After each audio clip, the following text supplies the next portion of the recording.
There is a number you have been carrying around in your head. You may not say it out loud, most people do not, but it is there. The number you think you need in your super to retire comfortably. Maybe you read it in the paper, maybe someone at the bowling club mentioned it over a beer, maybe you typed something into an online calculator late one night, got a figure that made your chest tighten, and quietly closed the laptop. Today, I want to replace that dread with something you can actually understand and work with. I knew a bloke who spent his whole working life in the building trade, ran his own business for 20-odd years, could price a bathroom renovation in his head faster than most people can open a spreadsheet, genuinely sharp with numbers. But when it came to super, he sat at his kitchen table one Saturday morning, the annual statement from his fund open beside a cold cup of tea, reading glasses halfway down his nose, and he could not tell you whether he had enough. The statement had arrived weeks earlier and sat on the bench half buried under a Bunnings catalogue before he finally opened it. 4 pages of graphs, a pie chart showing his investment mix in colours that meant nothing to him, and a projected retirement income figure at the bottom that seemed to change every single year without explanation. He had about 500,000 in super. The newspaper that week said you need $1 million. His wife had roughly 180,000 in hers. Between them, 680,000 give or take. He sat there in the morning light coming through the kitchen window, running his finger slowly down the columns, the ABC playing quietly on the radio, and the question sitting in his chest was not really about mathematics. It was simpler and harder than that. Is this enough for us? And sitting underneath it, unspoken, the one that kept him awake. What happens if it is not? Here is the thing about that question. And it is a question I have heard hundreds of times in different kitchens, from different people, but always with the same weight behind it. It sounds like it should have a straightforward answer. 80,000 a year divided by some withdrawal rate equals a target super balance. If your balance sits above that number, you are fine. Below it, you are in trouble. But it does not work that way in Australia, because in Australia your retirement income is not just your super, it is your super, plus whatever age pension you might be entitled to, plus the interaction between the two. And that interaction is where the system gets genuinely complicated, and where most of the retirement anxiety actually lives. The real answer to how much super you need to retire on 80,000 a year is not a single number. It is a framework, a set of pieces that fit together differently depending on your circumstances. And once you understand that framework, the question stops being frightening and starts being something you can plan around with clarity. So let me walk you through it, piece by piece, the way I wish someone had explained it to me years ago. Right, let us start with the headline number, the one that gets printed in the papers. If you wanted 80,000 a year entirely from your super with no age pension at all, the common guideline is what they call the 4% rule.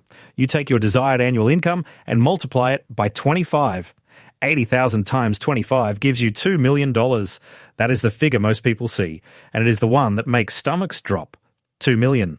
I understand the reaction completely, because for the vast majority of working Australians, 2 million in super is not a realistic number. So if 2 million were genuinely the only answer, most of the country would be in serious trouble. But here is where the Australian retirement system is more generous and more nuanced than the headlines ever bother to explain. Australia has something most countries do not have, a government-funded age pension specifically designed to work alongside your superannuation. Whether you qualify for that pension and how much you receive changes the entire calculation. Under current rules, the age pension age is 67 if you're a single homeowner, and this distinction matters because the thresholds differ depending on whether you own your home. The full age pension is currently worth approximately $28,500 a year. According to Services Australia, for a couple who both qualify, it is roughly $43,000 combined. That is real income. Indexed to the cost of living, paid fortnightly for the rest of your life. And it is not charity. It is an entitlement that your taxes have been paying for across your entire working life. Now, not everyone receives the full amount. The age pension is means tested through 2 separate mechanisms, the assets test and the income test. Centrelink applies both, and whichever test produces the lower pension amount is the one that determines what you actually receive. Let me walk you through the assets test first, because it is the one that causes the most confusion and the most worry. For a single homeowner, under current rules, if your countable assets, that is, everything you own outside of your family home, add up to less than approximately $301,000, you receive the full age pension. Think of it like a line drawn in the sand. Below the line, full pension. Above the line, your pension starts to taper. It reduces by $3 per fortnight for every $1,000 your assets exceed that lower threshold. The taper continues gradually until your assets reach roughly $667,000, at which point the pension stops entirely. For couples who own their home, the lower threshold is approximately $451,000, and the same taper rate applies. And I want to pause here, because this is where the real anxiety sits.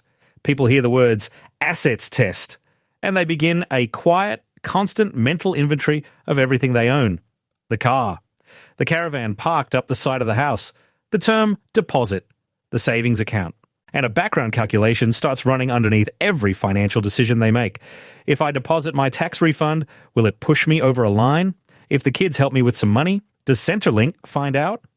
I have sat across the desk from hundreds of people carrying exactly this worry. And I want you to know, it is completely understandable. The system creates a set of invisible thresholds and expects you to navigate them, even though nobody has ever drawn them clearly for you. So let me draw one now, with real numbers so you can see exactly how the machinery works. Say you are a single homeowner approaching 67 with $500,000 in countable assets, mostly in super. Under current rules, you're above the lower assets test threshold by about $198,000. Your pension reduces by $3 per fortnight for each of those $1,000 blocks, which works out to roughly $15,400 less per year. That brings your age pension down from approximately $28,500 to about $13,000 a year. Now, under current super drawdown rules between the ages of 65 and 74, you're required to withdraw at least 5% of your super balance each year. 5% of $500,000 is $25,000. So your combined retirement income from those two sources, partial age pension plus minimum super drawdown, comes to roughly $38,000 a year. I know. That is a long way from $80,000, but it is also significantly more than many people expect when they first sit down and see the pension properly factored into the picture. Now, here is where it gets genuinely useful, and this is the part most newspaper articles never bother to explain. The question is not simply how much super you need in total. The real question is, how much does your super need to contribute once your age pension entitlement is taken into account? If you are targeting $80,000 a year and you qualify for some pension, your super does not need to generate the full amount. It only needs to bridge the gap, $80,000 minus whatever pension you receive. At the lower end, if your countable assets sit below the threshold and you receive the full pension of approximately $28,500, your super only needs to deliver about $51,500 a year. At a 5% drawdown rate, that requires roughly $1,030,000 in super. Still a significant sum, but a vastly different number from $2 million. At the higher end, if your assets push you past the cutoff at around $667,000 and you receive no pension at all, your super must do the full job. At 5% drawdown, $80,000 a year requires $1,600,000. At the more conservative 4% withdrawal rate, which many financial planners prefer for longer retirements, it is $2 million. And here is the quiet truth sitting underneath all of these numbers. In that range between roughly $500,000 and $1.5 million in super, something counterintuitive happens. Every additional dollar in your super reduces your age pension by a small amount, which means the effective benefit of that extra dollar to your total retirement income is less than you might expect. This is not a reason to avoid building your super. Not at all. But it is a reason to understand how your superannuation and the age pension interact with each other, because that interaction shapes the right strategy for your specific situation. And it is exactly why blanket answers from newspaper headlines, "You need $1 million, you need $2 million," are not just unhelpful. They can be genuinely misleading, because they treat your super as if it exists in isolation, when in reality it is one part of a system that includes your pension eligibility, your home ownership, your other assets, and your age. I want to bring this back to your kitchen table, because that is where these decisions actually get made. Not in a financial planner's office, at home, with a cup of tea going cold, staring at numbers on a screen, or a printed statement, trying to figure out where you stand. And the first thing I want to say is this. If you have found this confusing until now, that is not a reflection of your intelligence. The system was never designed to be easily understood by individuals. It was built by actuaries and legislators, and the explanations were written for other actuaries and legislators. Your confusion is a perfectly rational response to genuine complexity, and you are not alone in it. So here is what I would encourage you to do. And I want to be clear, this is general information, not personal financial advice. First, find out your actual current super balance. Not the projected figure, not the estimated retirement income in 20 years, your real balance today. Your super fund's app or website will show you, or you can simply call them. Second, check whether you're likely to receive any age pension by visiting the Services Australia website at servicesaustralia.gov.au. They have a free online estimator. You enter your assets and income details, and it gives you a reasonable indication of where you stand against both the assets test and the income test. Remember, these thresholds are indexed, and they do change, so always check the latest figures. Third, and this is the step most people put off longest, book a conversation with a qualified, independent financial advisor, someone who charges a fee for their advice, not a commission on a product they are selling. Many super funds also offer retirement planning sessions to their members at no extra cost, and those can be a genuinely valuable starting point. The reason I encourage this is not because the framework is beyond you. You have followed it today without difficulty. It is because your situation has details that a general video cannot account for. Your partner's super, your health, your plans, your home, and those details change the numbers. If you have been carrying a scary figure around in your head from a newspaper, a calculator, or a conversation at the RSL, I hope today has given you something more useful than a single number.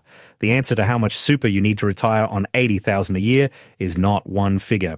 It is a range, and where you sit in that range depends on your age pension eligibility, your countable assets, whether you own your home, and how you structure your retirement income stream.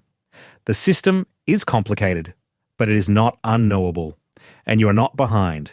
You are here, learning how it works, and that is exactly the right thing to be doing. If this helped make sense of something that felt uncertain, you might find the next video useful. It goes deeper into how the income test and the assets test interact, and why Centrelink always applies whichever one gives you the lower amount. It connects directly to what we covered today. And if you know someone who has been putting off looking at their super, send them this. Sometimes all it takes is someone explaining it without the jargon. I would love to hear from you. What is the one thing about super or pension you wish someone had explained properly years ago? Leave it in the comments. I read everyone, and your questions shape what I cover next.